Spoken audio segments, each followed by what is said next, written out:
الرحمن الرحيم اقرأ باسم ربك الذي خلق خلق الإنسان من علق.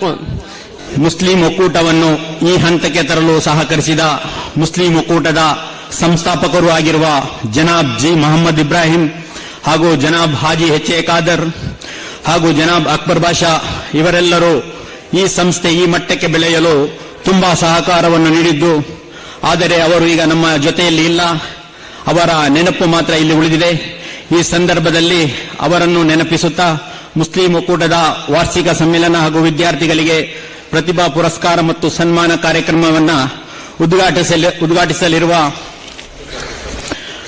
ಜನಾಬ್ ನಾಸಿರ್ ಅಹಮದ್, ಮಾನ್ಯ ಮುಖ್ಯಮಂತ್ರಿಯ ರಾಜಕೀಯ ಕಾರ್ಯದರ್ಶಿಗಳು, ಇವರಿಗೂ ಸಹ ತಾಲೂಕು ಸಹಿತ ಮುಸ್ಲಿಂ ಒಕ್ಕೂಟದ ಪರವಾಗಿ ಹಾಗೂ ತಮ್ಮೆಲ್ಲರ ಪರವಾಗಿ ಹಾರ್ದಿಕವಾಗಿ ಸ್ವಾಗತಿಸುತ್ತೆ.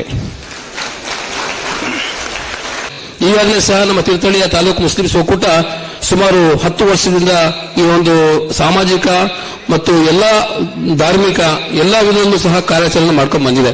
ಈಗಾಗಲೇ ಸಹ ತೀರ್ಥಹಳ್ಳಿ ತಾಲೂಕು ಮುಸ್ಲಿಂ ಒಕ್ಕೂಟ 2013ರಲ್ಲಿ ಏನು ಅಸ್ತಿತ್ವಕ್ಕೆ ಬಂತು, ತೀರ್ಥಹಳ್ಳಿಯಲ್ಲಿರುವಂತಹ ಎಲ್ಲಾ ಮಸೀದಿಗಳು, ಎಜುಕೇಶನ್ ಇನ್ಸ್ಟಿಟ್ಯೂಟ್ಗಳು, ಮದ್ರಸೆಗಳು, ಎಲ್ಲಾ ಸಮಸ್ಯೆ ಪ್ರಮುಖರನ್ನ ಒಳಗೊಂಡಂತಹ ಈ ಒಂದು ಸಂಸ್ಥೆ ಈಗಾಗಲೇ ಸಹ ಸುಮಾರು 10ನೇ ವರ್ಷ ಈ ಒಂದು ಕಾರ್ಯಕ್ರಮ ರೂಪಿಸುವಂತಹ ಉದ್ದೇಶದಲ್ಲೂ ಸಹ ಪ್ರಮುಖವಾಗಿ ಏನು ಯೋಚನೆ ಮಾಡಿದೆ ಅಂತ ಹೇಳಿದ್ರೆ, ನಮ್ಮ ಯುವಕರಿಗೆ ಎಜುಕೇಟೆಡ್ ಆಗಿ ಯಾರು ಗ್ರಾಜುಯೇಷನ್ ಪಡಿನಂತದಲ್ಲಿ ಪದವಿಗಳನ್ನು ಪಡಿತಾರೆ ಅವರಿಗೂ ಸಹ ಪ್ರೋತ್ಸಾಹ ಕೊಡುವ ನಿಟ್ಟಿನಲ್ಲಿ ರಾಜ್ಯದ ಆಯಾ ಸಂದರ್ಭಕ್ಕೆ ಇದ್ದಂತಹ ಸರ್ಕಾರದ ಪ್ರತಿನಿಧಿಗಳನ್ನು ಕರೆಸಿ ಅವರಿಗೆ ಅದನ್ನ ಅವರು ಮುಂದುವರುವಂತಹ ವಿದ್ಯಾಭ್ಯಾಸಕ್ಕೆ ಅನುವು ಮಾಡಿಕೊಡುವ ದೃಷ್ಟಿಯಲ್ಲಿ ಈ ಕಾರ್ಯಕ್ರಮ ರೂಪುಗೊಂಡಿದೆ.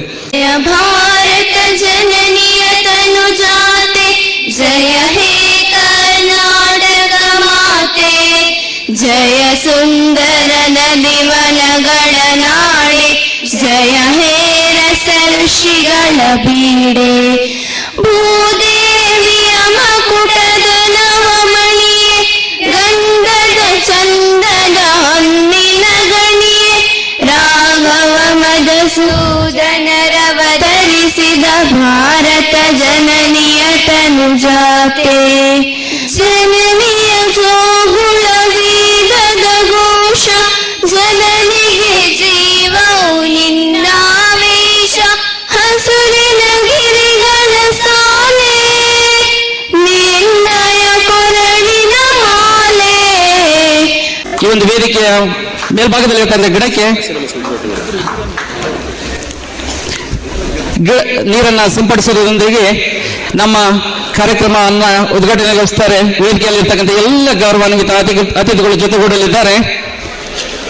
ಶಿಕ್ಷಣ ಸಚಿವರ ಕೋರಿಕೆ ಮೇರೆಗೆ ಇದೀಗ ನಾಡಗೀತೆ ನಾಡಿರ್ತಕ್ಕಂಥ 4 ಜನ ಮಕ್ಕಳು ಈ ಒಂದು ವೇದಿಕೆಯ ಮೇಲ್ಭಾಗಕ್ಕೆ ಬರಬೇಕು ಅಂತಕ್ಕಂತಹ ಸೂಚನೆಯನ್ನು ನೀಡ್ತಾ ಇದ್ದಾರೆ. ಗೌರವಪೂರ್ವಕವಾಗಿ ಮಕ್ಕಳು ವಿದ್ಯಾರ್ಥಿನಿಯರು ಈ ಒಂದು ವೇದಿಕೆಯ ಮೇಲ್ಭಾಗಕ್ಕೆ ಬರಬೇಕಾಗಿ ವಿನಂತಿಸ್ತಾ ಇದ್ದೇವೆ. ಸಾಮಾಜಿಕ ಕಳಕಳಿಯುಳ್ಳ ಸಮಾಜದ ಮತ್ತು ಸಮುದಾಯದ ಏಳಿಗೆಗೆ ಶ್ರಮಿಸ್ತಾ ಇರ್ತಕ್ಕಂಥ ಕರ್ನಾಟಕದ ಮುಖ್ಯಮಂತ್ರಿಗಳ ರಾಜಕೀಯ ಕಾರ್ಯದರ್ಶಿಗಳಾದ ಶ್ರೀಯುತ ನಸೀರ್ ಅಹಮದ್ ಖಾನ್ ರವರ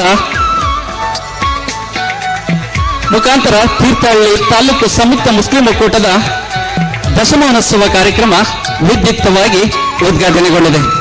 ಈ ಉದ್ಘಾಟನೆ ಕಾರ್ಯಕ್ರಮಕ್ಕೆ ಸಹಕರಿಸಿರ್ತಕ್ಕಂತಹ ಸರ್ವ ಗಣ್ಯರಿಗೂ ಸಹ ಧನ್ಯವಾದಗಳನ್ನು ಅರ್ಪಿಸ್ತಾ ಇದ್ದೇವೆ. ಮಾದರಿಯ ಪ್ರೌಢಶಾಲೆಯನ್ನ ಮಂಜೂರು ಮಾಡಲು ಶಿಫಾರಸು ಮಾಡುವ ಕುರಿತು ಮೇಲ್ಕಂಡ ವಿಷಯಕ್ಕೆ ಸಂಬಂಧಿಸಿದಂತೆ ತಮ್ಮಲ್ಲಿ ವಿನಂತಿಸಿಕೊಳ್ಳುವುದೇನೆಂದರೆ, ಶಿವಮೊಗ್ಗ ಜಿಲ್ಲೆಯ ತೀರ್ಥಹಳ್ಳಿ ತಾಲೂಕಿನ ಮಂಡಗದ್ದೆ, ಹಣಗೆರೆಕಟ್ಟೆ ಗ್ರಾಮ ಹಾಗೂ ತೀರ್ಥಹಳ್ಳಿ ಪಟ್ಟಣದಲ್ಲಿ ಇರುವ ಉರ್ದು ಮಾಧ್ಯಮದ ಶಾಲೆಗಳಲ್ಲಿ ಒಟ್ಟು 350ರಿಂದ 400 ವಿದ್ಯಾರ್ಥಿಗಳು LKGಯಿಂದ 7ನೇ ತರಗತಿವರೆಗೆ ವಿದ್ಯಾಭ್ಯಾಸ ಮಾಡುತ್ತಿದ್ದಾರೆ. ಈ ಮಕ್ಕಳಿಗೆ ಉರ್ದು ಭಾಷೆ ಒಳಗೊಂಡಂತೆ ಪ್ರೌಢಶಾಲೆ ಇಲ್ಲದಿರುವುದರಿಂದ ಮಕ್ಕಳು ಪ್ರೌಢಶಾಲಾ ಶಿಕ್ಷಣಕ್ಕೆ ಹೋಗುವುದಕ್ಕೆ ಹಿಂದೇಟು ಹಾಕುತ್ತಿದ್ದಾರೆ. ಇದರಿಂದ ಮಕ್ಕಳು ಪ್ರೌಢಶಾಲಾ ಶಿಕ್ಷಣದಿಂದ ವಂಚಿತರಾಗುತ್ತಿದ್ದಾರೆ. ಶಿವಮೊಗ್ಗ ಜಿಲ್ಲೆಯ ಎಲ್ಲ ತಾಲೂಕು ಕೇಂದ್ರಗಳಲ್ಲಿ ಈಗಾಗಲೇ ಮೌಲಾನಾ ಆಜಾದ್ ಮಾದರಿಯ ಪ್ರೌಢಶಾಲೆ ಇರುವುದು ತಿಳಿದು ಬಂದಿರುತ್ತದೆ. ತೀರ್ಥಹಳ್ಳಿ ಪಟ್ಟಣದ ಕೋಳಿಕಾಲುಗುಡ್ಡದಲ್ಲಿರ್ತಕ್ಕಂತಹ ಸರ್ಕಾರಿ ಉರ್ದು ಹಿರಿಯ ಪ್ರಾಥಮಿಕ ಶಾಲೆಯ ಆವರಣದಲ್ಲಿ ಸ್ಥಳಾವಕಾಶ ಇರುವುದರಿಂದ ಮೌಲಾನಾ ಆಜಾದ್ ಮಾದರಿಯ ಪ್ರೌಢಶಾಲೆಯನ್ನ ಮಂಜೂರು ಮಾಡಲು ಸಂಬಂಧಪಟ್ಟ ಇಲಾಖೆಗೆ ಶಿಫಾರಸು ಮಾಡಿಸಿ ಮಕ್ಕಳ ಪ್ರೌಢ ಶಿಕ್ಷಣಕ್ಕೆ ಅವಕಾಶ ಕಲ್ಪಿಸಿಕೊಡುವಂತೆ ಈ ಮೂಲಕ ತಮ್ಮಲ್ಲಿ ವಿನಂತಿಸಿಕೊಳ್ತಾ ಇದ್ದೇವೆ. ಈ ಮನವಿಯನ್ನ ಮುಖ್ಯಮಂತ್ರಿಗಳ ರಾಜಕೀಯ ಕಾರ್ಯದರ್ಶಿಗಳಿಗೆ ನೀಡ್ತಾ ಇದ್ದೇವೆ. ಹಾಗೆ ಅರ್ಥಪೂರ್ಣ ಕಾರ್ಯಕ್ರಮ, ಬರೀ ಸಂತೋಷದಿಂದ ಈ ಕಾರ್ಯಕ್ರಮದಲ್ಲಿ ಬಂದು ಭಾಗವಹಿಸಿದ್ದೇವೆ. ಮೌಲಾನಾ ಅಬುಲ್ ಕಲಾಂ ಆಜಾದ್ ರವರು ಸ್ಕೂಲ್ ಬಗ್ಗೆ ಹೇಳಿದಿರಿ. ನಮ್ಮ ರಾಜ್ಯದಲ್ಲಿ ಸುಮಾರು ಮೊರಾರ್ಜಿ ದೇಸಾಯಿ ರೆಸಿಡೆನ್ಷಿಯಲ್ ಸ್ಕೂಲ್ ಹಾಗೂ ಮೌಲಾನಾ ಅಬುಲ್ ಕಲಾಂ ಆಜಾದ್ ರವರ ರೆಸಿಡೆನ್ಷಿಯಲ್ ಸ್ಕೂಲ್, ಇಡೀ ರಾಜ್ಯದಲ್ಲಿ ಸುಮಾರು 80,000 ಮಕ್ಕಳು ಇವತ್ತಿನ ದಿವಸ ಓದ್ತಿದ್ದಾರೆ. ಮೌಲಾನಾ ಆಜಾದ್ ಮಾದರಿ ಪ್ರೌಢಶಾಲೆ ಮಂಜೂರು ಮಾಡಲಿಕ್ಕೆ ನಾನು ಈಗಾಗಲೇ ಸರ್ಕಾರಕ್ಕೆ ಶಿಫಾರಸು ಮಾಡಿದ್ದೇನೆ. ನಾನು ಒತ್ತಡ ಹಾಕ್ತೇನೆ. ಅಲ್ಲಿ ಇರುವ ಬಿಲ್ಡಿಂಗ್ ನಮಗೆ ಸಾಕಾಗುತ್ತೆ ಪ್ರೌಢಶಾಲೆ ಮಾಡಲಿಕ್ಕೆ ಕೋಳಿಕಾಲ್ಗೂಡದಲ್ಲಿ. ಹಾಗಾಗಿ ಎಕ್ಸ್ಟ್ರಾ ಏನು ಹಣ ತೀರಾ ಏನು ಸರ್ಕಾರ ಖರ್ಚು ಮಾಡುವಂತ ಅವಶ್ಯಕತೆ ಇಲ್ಲ. ಆ ಪ್ರೌಢಶಾಲೆ ಮಂಜೂರಾದರೆ ತುಂಬಾ ಒಳ್ಳೇದಾಗ್ತದೆ. ಇವತ್ತು ಆ ಕೋಳಿಕಾಲ್ಗೂಡದಲ್ಲಿ ಒಂದು ಕಾಲದಲ್ಲಿ ಮುಚ್ಚಬೇಕು, ಅದನ್ನು ಬೀಗ ಹಾಕಬೇಕು ಅಂತ ಹೇಳುವಂತ ಪರಿಸ್ಥಿತಿ ಇತ್ತು. ಮಕ್ಕಳಲ್ಲಿ ಬರ್ತಿರಲಿಲ್ಲ ಉರ್ದು ಶಾಲೆ ಅಂತ. ಇವತ್ತು ಕೆಲವರೆಲ್ಲ ಸೇರಿ ಅಲ್ಲಿ ಕೆಲವು ಪ್ರಮುಖರು, ಮುಸ್ಲಿಂ ಸಮಾಜದ ಕೆಲವು ಪ್ರಮುಖರು ಅದನ್ನು ಕೈಗೆ ತಗೊಂಡು ತುಂಬಾ ಚೆನ್ನಾಗಿ ಡೆವಲಪ್ ಮಾಡಿದ್ದಾರೆ. ಸುಮಾರು 200ಕ್ಕಿಂತ ಹೆಚ್ಚು ಸ್ಟ್ರೆಂತ್ ಇದೆ. ನನಗೆ ಅತ್ಯಂತ ಸಂತೋಷ ಆಗುತ್ತೆ. ಕೋಳಿಕಾಲ್ಗೂಡದಲ್ಲಿರುವಂತಹ ಉರ್ದು ಶಾಲೆ ಏನು ಆಲ್ಮೋಸ್ಟ್ ಕ್ಲೋಸ್ ಮಾಡುವಂತ ಪರಿಸ್ಥಿತಿಯಿಂದ ಇವತ್ತು ಮೇಲೆ ತಗೊಂಡು ಬಂದಿದ್ದೀರಿ. ನಾನು ನಿಮಗೆ ಅಭಿನಂದನೆ ಸಲ್ಲಿಸ್ತೇನೆ. ಬಂಧುಗಳೇ, ಬಹಳ ಖುಷಿ ಆಯಿತು. ಇವತ್ತು ಮುಸ್ಲಿಂ ಒಕ್ಕೂಟವನ್ನು ಮಾಡಿಕೊಂಡು ಸಮಾಜದ ಏಳಿಗೆಗಾಗಿ, ಅದು ವಿದ್ಯಾರ್ಥಿಗಳ ಭವಿಷ್ಯಕ್ಕಾಗಿ ತಾವೆಲ್ಲರೂ ಈ ರೀತಿಯನ್ನು ಒಕ್ಕೂಟ ಮಾಡೋ ಮೂಲಕ ಆ ಮಕ್ಕಳಿಗೆ ಒಂದು ಶಕ್ತಿ ಕೊಡುವಂತ ಕೆಲಸವನ್ನು ಮಾಡಿದ್ದೀರಿ. ನಿಮಗೆಲ್ಲರಿಗೂ ನಾನು ಅಭಿನಂದನೆ ಸಲ್ಲಿಸ್ತೇನೆ. ಇವತ್ತು ಬಂಧುಗಳೇ, ಇಷ್ಟೇ ಮುಸ್ಲಿಂ ಸಮಾಜದಲ್ಲಿ ಆ ಮಕ್ಕಳು ಒಂದು ಹಾಡು ಹೇಳಿದ್ರು, ತುಂಬಾ ಚೆನ್ನಾಗಿ ಹೇಳಿದ್ರ. ನಮ್ಮ ಎಷ್ಟು ಚೆನ್ನಾಗಿ ಹೇಳಿದ್ರಲ್ವಾ, ಕನ್ನಡದ ಕುವೆಂಪು ಹಾಡನ್ನ ತುಂಬಾ ಚೆನ್ನಾಗಿ ಹಾಡಿದ್ರು. 140 ಕೋಟಿ ಜನರನ್ನ ಒಟ್ಟಾಗಿ ತೆಗೆದುಕೊಂಡು ಹೋಗ್ತಕ್ಕಂಥ ಸೈದ್ಧಾಂತಿಕವಾಗಿರ್ತಕ್ಕಂಥ ನಿಲುವೇನಿದೆ ಅದು ಗಾಂಧಿ, ಅಂಬೇಡ್ಕರ್, ಬುದ್ಧ, ಬಸವಣ್ಣ ಕೊಟ್ಟಿರ್ತಕ್ಕಂಥ, ಅದನ್ನ ನಾವು ಮುಂದುವರಿಸಿಕೊಂಡು ಹೋಗೋಣ ಅಂತಕ್ಕಂಥ ಮಾತನ್ನು ಹೇಳಿ ವಿಶೇಷವಾದ ಕಾರ್ಯಕ್ರಮ. ನಾವು ಪ್ರಾರಂಭದಲ್ಲಿ ನಾಡಗೀತೆಯನ್ನ ಹೇಳುವಾಗ ಮಕ್ಕಳು ಅತ್ಯಂತ ಅಭಿಮಾನದಿಂದ ಮತ್ತು ಅಚ್ಚ ಕನ್ನಡದಲ್ಲಿ ಬಹಳ ನೀಟಾಗಿ, ಕೆಸ್ತೂರ್ ಬಹಳ ನೀಟಾಗಿ ಕುವೆಂಪು ಅವರಿಗೆ ಒಂದು ವಿಶೇಷವಾದ ಗೌರವ ತರುವ ರೀತಿಯಲ್ಲಿ ಒಂದು ಅದ್ಭುತವಾದ ನಾಡಗೀತೆಯನ್ನು ಇಲ್ಲಿ ಹೇಳಿ ನಮ್ಮೆಲ್ಲರಿಗೂ, ಅದರಲ್ಲಿ ವಿಶೇಷವಾಗಿ ಶಿಕ್ಷಣ ಸಚಿವರು ಇರುವಂತಹ ವೇದಿಕೆಯಲ್ಲಿ ಕೆಲವು ಕಡೆ ಸ್ವಲ್ಪ ಅಪಚಾರ ಆಗ್ತದೆ, ಆದರೂ ಕೂಡ ಬಹಳ ಅಚ್ಚುಕಟ್ಟಾಗಿ ಒಂದು ಶಬ್ದವನ್ನು ಕೂಡ ಚಾಚು ತಪ್ಪದೆ ಬಹಳ ನೀಟಾಗಿ ಮಕ್ಕಳು ಹೇಳಿದ್ದೇನೆ, ಅಭಿನಂದನೆ ಹೇಳ್ತಾ. ಈಗಿನ ಒಂದು ವಿದ್ಯಮಾನದಲ್ಲಿ ಅತಿ ಹೆಚ್ಚು ಬುದ್ಧಿವಂತರು, ಕ್ರಿಯಾಶೀಲರು ಅದು ಮುಸ್ಲಿಂ ಮಕ್ಕಳೇ ಅಂತ ಹೇಳ್ತಾ, ಉರ್ದು ಸ್ಕೂಲಲ್ಲಿ ಸುಮಾರು 5 ಜನ 12-13 ವರ್ಷಗಳ ಕಾಲ ಹಿಂದೆ 5 ಜನ ಮಕ್ಕಳಿದ್ರು ಸರ್.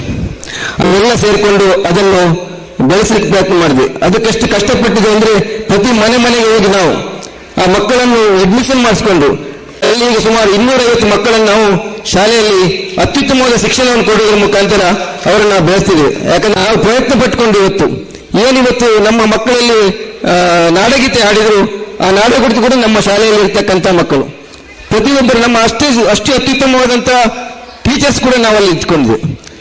ಸರ್ಕಾರ ಕೊಡುವಂತಹ ಒಂದು 4-5 ಟೀಚರ್ ಜೊತೆಯಲ್ಲಿ ಇನ್ನೂ ಒಂದು 10 ಟೀಚರ್ಸ್ ಇಟ್ಕೊಂಡು ನಮ್ಮ ಒಂದು ಉತ್ತಮ ಮಟ್ಟದಲ್ಲಿದ್ದೇವೆ.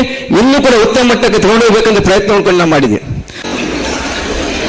ಬಹಳ ಒಂದು ಹೆಮ್ಮೆ ಆಗ್ತದೆ, ಒಬ್ಬ ಶಿಕ್ಷಣ ಸಚಿವನಾದ ಮೇಲೆ ಸಾಕಷ್ಟು ಇಂಥ ಕಾರ್ಯಕ್ರಮಗಳನ್ನು ನಾವೆಲ್ಲ ಅನ್ಕೊಳ್ತಾ ಇದ್ವಿ. ಎಲ್ಲರಿಗೂ ಸಮಾನತೆಯ ಒಂದು ಶಿಕ್ಷಣ ದೊರೆತರೆ ಒಂದು ಸಮಾನತೆ ಬರ್ತದೆ. ಸಮಾನತೆಯನ್ನ ತರಬೇಕಂತ ಹೇಳಿದ್ರೆ ಪುರಸ್ಕಾರಕ್ಕೆ ಜಾತಿ ಧರ್ಮ ಇರೋದಿಲ್ಲ. ಪುರಸ್ಕಾರ ಮಾಡಬೇಕಾದ್ರೆ ಎಲ್ಲರಿಗೂ ಮಾಡಬೇಕು. ಯಾವ ಧರ್ಮ ಯಾವ ಜಾತಿ ಮಾಡುತ್ತೆ ಅಂತಕ್ಕಂಥದ್ದಲ್ಲ. ಆ ಕೆಲಸವನ್ನ ಇವತ್ತು ತೀರ್ಥಹಳ್ಳಿ ಒಕ್ಕೂಟದವರು ನೀವು ಮಾಡಿದಿರಿ, ಅದಕ್ಕೆ ನಿಮಗೆ ಶುಭವನ್ನ ಈ ಸಂದರ್ಭದಲ್ಲಿ ನಾನು ಹೇಳಲಿಕ್ಕೆ ಇಷ್ಟಪಡ್ತೀನಿ. ಆ ಜಾತಿ ಭೇದ ಭಾವವನ್ನ ಇವನ್ ನಾಡ ಗೀತೆಯಲ್ಲೂ ಕೂಡ, ಯಾಕಂದ್ರೆ ಸ್ವಾಭಾವಿಕವಾಗಿ ಇರ್ತದೆ, ನಾವೆಲ್ಲ ನೋಡಿದೀವಿ. ಯಾರಾದ್ರೂ ಇಂಥ ವ್ಯವಸ್ಥೆಯಲ್ಲಿ ಮಕ್ಕಳು ಬಂದು ಹಾಡಬೇಕಾದ್ರೆ ಏನು ಹಾಡ್ತಾರೆ ಅಂತಕ್ಕಂಥದ್ದು ಒಂದು ಯೋಚನೆ ಮಾಡ್ತೀವಿ. ಆದ್ರೆ ಆ ಸ್ಪಷ್ಟತೆ, ಆ ಕ್ಲಾರಿಟಿ ಸ್ವಚ್ಛ, ಅದನ್ನು ಬಹಳ ಅದ್ಭುತವಾಗಿ ಹಾಡಿರ್ತಕ್ಕಂಥ ಮಕ್ಕಳಿಗೆ ನಾನು ವಿಶೇಷವಾಗಿ ಶಿಕ್ಷಣ ಸಚಿವನಾಗಿ ನಾನು ನಿಮಗೆ ವಿಶೇಷವಾಗಿ ಗೌರವವನ್ನು ಕೊಡ್ಲಿಕ್ಕೆ ಇಷ್ಟಪಡ್ತೀನಿ. ಬಹಳ ಅಚ್ಚುಕಟ್ಟಾಗಿ ಹೇಳಿದ್ರು, ಬಹಳ ಸಂತೋಷ ಆಗುತ್ತೆ, ಬಹಳ ಹೆಮ್ಮೆ ಆಗ್ತದೆ. ವಿಧಾನಸಭೆಯ ಸಭಾಧ್ಯಕ್ಷ ಆಗಿರ್ತಕ್ಕಂಥ ಶ್ರೀಯುತ ಯುಟಿ ಖಾದರ್ ಸಾಹೇಬರಿಗೆ ನಿಮ್ಮೆಲ್ಲರ ಪರವಾಗಿ ಚಪ್ಪಾಳೆ ಮೂಲಕ ಅವರಿಗೆ ಸ್ವಾಗತವನ್ನ. ಬಹಳ ದೂರದಿಂದ ಯಾವುದೇ ಕಾರಣಕ್ಕೂ ಲೇಟ್ ಆದ್ರೂ ಪರವಾಗಿಲ್ಲ, ನಾನು ಬಂದೇ ಬರ್ತೀನಿ.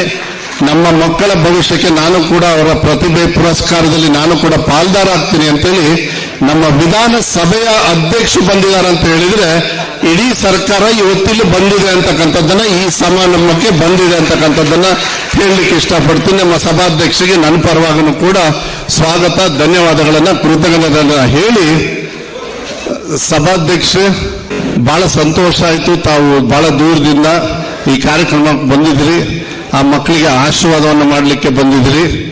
ಅದಕ್ಕೆ ನಿಮಗೆ ಹೃದಯಪೂರ್ವಕವಾಗಿ ಜಿಲ್ಲಾ ಉಸ್ತುವಾರಿ ಸಚಿವನಾಗಿ ನಾನು ನಿಮಗೆ ಮತ್ತೊಮ್ಮೆ ಸ್ವಾಗತವನ್ನು ಈ ಸಂದರ್ಭದಲ್ಲಿ ಕೊಡ್ತಾ, ಖಾದರ್ ಸಾಹೇಬ್ರೆ ಬಹಳ ಅದ್ಭುತವಾಗಿ ಇವತ್ತು ಮಕ್ಕಳು ಅದೆಲ್ಲ ಒಂದು ರೀತಿಯಲ್ಲಿ ಅದಿತ್ತು, ಮುಸಲ್ಮಾನ್ ಬಾಂಧವರು ಕನ್ನಡ ಮಾತಾಡ್ತಾರ, ಈ ತರ ಬಾಂಧವನ್ನ ಎಷ್ಟು ಅಚ್ಚುಕಟ್ಟಾಗಿ ಕನ್ನಡ ನಮ್ಮ ನಾಡಗೀತೆಯನ್ನ, ಕುವೆಂಪು ಅವರು ಬರೆದಿರ್ತಕ್ಕಂಥ ನಾಡಗೀತೆಯನ್ನ ಹೇಳಿದ್ರು ಅಂತ ಹೇಳಿದ್ರೆ, ನಿಜವಾದ ಕನ್ನಡಿಗರು ಯಾರು ಅಂತ ಹೇಳಿದ್ರೆ ಈ ಮಕ್ಕಳು ಅಂತಕ್ಕಂಥದ್ದು ಈ ರಾಜ್ಯಕ್ಕೆ, ಈ ನನ್ನ ಕ್ಷೇತ್ರಕ್ಕೆ, ತೀರ್ಥಳಿಗೆ ಅದೊಂದು ಕೀರ್ತಿ ಅನ್ನೋದನ್ನ ಒಬ್ಬ ಶಿಕ್ಷಣ ಸಚಿವನಾಗಿ ಬಹಳ ಹೆಮ್ಮೆಯಿಂದ ಹೇಳ್ಕೊಳ್ಳಿಕ್ಕೆ, ಅಚ್ಚುಕಟ್ಟಾಗಿರ್ತಕ್ಕಂಥ ಪವಿತ್ರವಾಗಿರ್ತಕ್ಕಂಥ ಕನ್ನಡವನ್ನ ನಮ್ಮ ಮಕ್ಕಳು ಮಾತಾಡಿದ್ದಾರೆ ಅಂತ ಹೇಳಿದ್ರೆ ನನ್ನ ಇಲಾಖೆಗೆ ಒಂದು ಕಿರೀಟ ಅನ್ನೋದನ್ನು ಕೂಡ ಈ ಸಂದರ್ಭದಲ್ಲಿ ಹೇಳಲಿಕ್ಕೆ ಇಷ್ಟಪಡ್ತೀನಿ. ಇಂಥ ಮಕ್ಕಳು ಬರಬೇಕು. ಇಂಗ್ಲಿಷ್ ಆಗಲಿ, ಕನ್ನಡ ಆಗಲಿ, ಉರ್ದು ಆಗಲಿ, ತಮಿಳಾಗ್ಲಿ, ಇನ್ನೊಂದು ಲ್ಯಾಂಗ್ವೇಜ್ ಆಗಲಿ, ಅವಶ್ಯಕತೆ ಇರತಕ್ಕಂಥ ಕಲಿಕೆ ಏನಿದೆ ಮಕ್ಕಳಿಗೆ ಕೊಡಬೇಕು ನಾವು. ಅದಕ್ಕಾಗಿ ದೇಶ ಪ್ರೇಮ ಅಂತ ಹೇಳಿದ್ರೆ ಮಾರ್ಗದ ಬದಿಯಲ್ಲಿ ನಿಂತು ಮೈಕ್ ತೆಗೆದು ನಾಲ್ಕು ಆದ್ರೆ ಬೈದ್ರೆ ಅದು ದೇಶ ಪ್ರೇಮ ಬರಲಿಕ್ಕೆ ಸಾಧ್ಯವಿಲ್ಲ. ದೇಶ ಪ್ರೇಮ ಬರಬೇಕಾದ್ರೆ ಈ ರೀತಿಯ ಶೈಕ್ಷಣಿಕವಾಗಿ ಪ್ರೋತ್ಸಾಹ ಕೊಡುವ ಕೆಲಸ, ಶೈಕ್ಷಣಿಕ ಕ್ಷೇತ್ರದಲ್ಲಿ ಇವತ್ತು ಮಕ್ಕಳನ್ನ ಅತ್ಯಂತ ಸಪ್ಪಗೆ ಮಾಡಲಿಕ್ಕೆ ಏನೆಲ್ಲ ಸಹಕಾರ ಕೊಡ್ತಾರೆ, ಅದು ನಿಜವಾದ ದೇಶ ಪ್ರೇಮ ಅಂತ ಹೇಳಲಿಕ್ಕೆ ನಾನು ಇವತ್ತು ಬಯಸುವಂಥದ್ದು. ಆದ ಕಾರಣ ಎಲ್ಲ ಮಕ್ಕಳಿಗೆ ನಾನು ಹೇಳುದಿಷ್ಟೇ, ಬಡತನದಲ್ಲಿ ಹುಟ್ಟಬಹುದು, ನೀವು ಬಡತನದಲ್ಲೇ ಸಾಯ್ಬೇಕಂತ ನಿಮ್ಗೆ ಯಾರು ಕೂಡ ಹೇಳಿಲ್ಲ. ನಿಮ್ಮ ಬಡತನ ಕಷ್ಟವನ್ನು ದೂರ ಮಾಡಿ ನಿಮ್ಮ ತಂದೆ ತಾಯಂದಿರಿಗೆ ಒಂದು ನೆಮ್ಮದಿಯ ಜೀವನ, ನಿಮ್ಗೊಂದು ಸ್ವಾಭಿಮಾನದ ಬದುಕು ಕಾಣಬೇಕಾದಲ್ಲಿ ಅದು ಶೈಕ್ಷಣಿಕ ಕ್ಷೇತ್ರ ಮಾತ್ರ ಸಾಧ್ಯ ಅಂತ ನಾನು ಹೇಳಲಿಕ್ಕೆ ನಾನು ಇವತ್ತು ಬಯಸ್ತೇನೆ. ಆದಾಗ ಧಾರ್ಮಿಕ ಮತ್ತು ಲೌಕಿಕ ಕ್ಷೇತ್ರದ ಮುಖಾಂತರ ಅತ್ಯುತ್ತಮ ವ್ಯಕ್ತಿತ್ವ ಪ್ರಜ್ಞೆ ಮಾಡಿಕೊಂಡು ಭವಿಷ್ಯ ದಿನಗಳಲ್ಲಿ ನೀವು ನಿಮ್ಮ ತಂದೆ ತಾಯಂದಿರ ಆಸ್ತಿ ಸಂಪತ್ತು ಮಾತ್ರ ಅಲ್ಲ, ತಂದೆ ತಾಯಂದಿರ ಆಸ್ತಿ ಸಂಪತ್ತು ಜೊತೆಯಲ್ಲಿ ಈ ಸಮಾಜದ ಮತ್ತು ಈ ದೇಶ ಸಂಪತ್ತಾಗಿ ಮಾರ್ಪಡುವಂತಹ ಒಂದು ವಿಶೇಷವಾದ ವ್ಯಕ್ತಿತ್ವ ಅಂತಾವೆಲ್ಲ ಮೈಗೂಡಿಸಿಕೊಂಡು ಬರಬೇಕಂತ ಹೇಳಲಿಕ್ಕೆ ನಾನು ಇವತ್ತು ಬಯಸುವಂಥದ್ದು. ಅದಕ್ಕಾಗಿ ಈ ರೀತಿಯ ಕಾರ್ಯಕ್ರಮವನ್ನು ಈ ಒಕ್ಕೂಟ ಇವತ್ತು ಹಮ್ಮಿಕೊಂಡು ಬಂದಿದೆ ಅಂತ ಹೇಳಲಿಕ್ಕೆ ನಾನು ಇವತ್ತು ಇಚ್ಛಿಸ್ತೇನೆ. ಮುಖ್ಯಮಂತ್ರಿಗಳ ರಾಜಕೀಯ ಕಾರ್ಯದರ್ಶಿಗಳಾಗಿರ್ತಕ್ಕಂಥ ನಸೀರ್ ಅಹಮದ್ ಸರ್ ಅವರಿಗೆ ತೀರ್ಥಹಳ್ಳಿ ತಾಲೂಕು ಸಂಯುಕ್ತ ಮುಸ್ಲಿಂ ಒಕ್ಕೂಟದ ವತಿಯಿಂದ ಗೌರವಪೂರ್ವಕವಾಗಿರ್ತಕ್ಕಂಥ ಸನ್ಮಾನ. ಕಲ್ಲರಳಿ ಹೂವಾಗಿ ಕನ್ನಡ ಚಲನಚಿತ್ರ ನಿರ್ಮಾಣಕ್ಕೆ ರಾಷ್ಟ್ರಪತಿಗಳಿಂದ ಪದಕವನ್ನು ಪಡೆದಿರತಕ್ಕಂಥವರು. 2013ರಲ್ಲಿ ಶಿವಮೊಗ್ಗ ಜಿಲ್ಲೆಯ ಸೊರಬ ಕ್ಷೇತ್ರದಿಂದ ಮೊದಲ ಬಾರಿಗೆ ವಿಧಾನಸಭೆಯನ್ನು ಪ್ರವೇಶಿಸಿರ್ತಕ್ಕಂಥವರು. 2023ರ ಸಾರ್ವತ್ರಿಕ ಚುನಾವಣೆಯಲ್ಲಿ ಸೊರಬ ಕ್ಷೇತ್ರದಿಂದ 16ನೇ ವಿಧಾನಸಭೆಗೆ ಆಯ್ಕೆ. ಕರ್ನಾಟಕ ಸರ್ಕಾರದ ಮಹತ್ವರವಾಗಿರ್ತಕ್ಕಂಥ ಪ್ರಾಥಮಿಕ ಮತ್ತು ಪ್ರೌಢಶಿಕ್ಷಣ ಸಚಿವರಾಗಿ ಕಾರ್ಯನಿರ್ವಹಿಸ್ತಾ ಇದ್ದಾರೆ.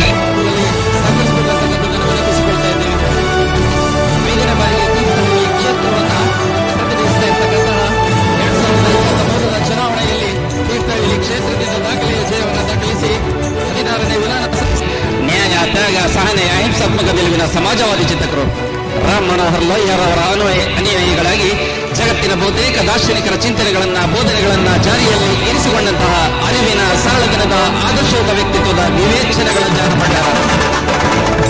ಪ್ರಖ್ಯಾತ ನ್ಯಾಯವಾದಿಗಳಾಗಿ ಸಾಮಾಜಿಕ ಪ್ರಜ್ಞೆಯೊಂದಿಗೆ ಮಲೆನಾಡಿನಲ್ಲಿ ಸಮಾಜವಾದಕ್ಕೆ ಹೊಸ ಅರ್ಥವನ್ನು ತುಂಬಿರ್ತಕ್ಕಂಥವರು. ಹಾಗೆಯೇ ಗುರುತಿಸಿಕೊಂಡಿರ್ತಕ್ಕಂಥವರು ರೈತ ಸಮುದಾಯದ ಕುರಿತು ಬದ್ಧತೆ ಹೊಂದಿದ, ಕೃಷಿಯಲ್ಲಿ ಅಗಾಧವಾದ ಪ್ರೀತಿ, ತಿಳುವಳಿಕೆ ಹೊಂದಿದ, ಸಹಕಾರಿ ಕ್ಷೇತ್ರದ ಆಳವಾದ ಜ್ಞಾನ, ಕ್ರಿಯಾಶೀಲ ನಾಯಕರು ಶ್ರೀಯುತ ಆರ್ ಎನ್ ಮಂಜುನಾಥ್ ಗೌಡರು. ನೇರ ದೃಷ್ಟಿರವಾದಿ, ಸಾಮಾಜಿಕ ನ್ಯಾಯದ ಪ್ರತಿಪಾದಕರು, ವರ್ಣಮಯ ವ್ಯಕ್ತಿತ್ವದ ಸ್ವಾಭಿಮಾನಿ ರಾಜಕಾರಣಿಗಳು, ಭಾಷಾ ಪ್ರೌಢಮೆಯ ಕೃಷಿಕರಾಗಿ, ಉದ್ಯಮಿಗಳಾಗಿ, ಸಮಾಜ ಸೇವಕರಾಗಿ 2 ಮಂತ್ರಿಗಳಾದ ನರೇಂದ್ರ ಮೋದಿಜಿರವರಿಂದ ಉದ್ದಾನದ ಕಾಮಗಾರಿ ಮಾಡಿಕೊಟ್ಟು ನ್ಯಾಷನಲ್ಸ್ನವರಿಗೆ ತೀರ್ಥಹಳ್ಳಿ ತಾಲೂಕು ಸಂಯುಕ್ತ ಮುಸ್ಲಿಂ ಒಕ್ಕೂಟದ ಪರವಾಗಿ ಅಭಿನಂದನೆಯನ್ನು ಸಲ್ಲಿಸಿ ಈ ದಿನ ಇಲ್ಲಿ ಸನ್ಮಾನಿಸಲಾಗುವುದು.